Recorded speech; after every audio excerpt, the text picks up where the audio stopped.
নমস্কাৰ আজি আমি আলোচনা কৰিব ওলাইছো লোকসভা আৰু ৰাজ্যসভাৰ বিষয়ে প্ৰথমতে মই লোকসভাৰ বিষয়ে আপোনালোকক জনাম লোকসভাক নামনি সদন বা হাউস অফ পিপল বুলি কোৱা হয় এই সদনৰ প্ৰতিনিধিসকলক যাক আমি এমপি বা সাংসদ বুলি কওঁ আমাৰ দৰে সাধাৰণ জনসাধাৰণে পোনপটীয়াকৈ ভোট দি নিৰ্বাচন কৰে লোকসভাৰ মুঠ সদস্য সংখ্যা 543 জন তাৰ কাৰ্যকাল হল 5 বছৰ আৰু প্ৰতি 5 বছৰৰ মূৰে মূৰে লোকসভা নিৰ্বাচন অনুষ্ঠিত হয় আৰু দেশত সৰকাৰ গঠন কৰে আৰু ৰাজ্যসভা মানে কি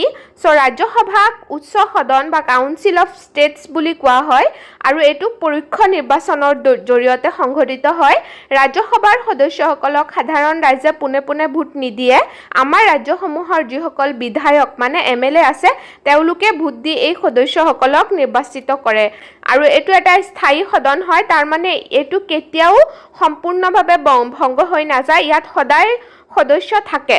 তাৰ মানে এটো প্ৰতি 2 বছৰৰ মূৰে মূৰে ইয়াৰ 1/3 মানে 3 ভাগৰ 1 ভাগ সদস্য কি হয় অৱসৰ লয় মানে ৰিটায়াৰ হৈ যায় আৰু তাৰ পিছত নতুন সদস্য এড হয়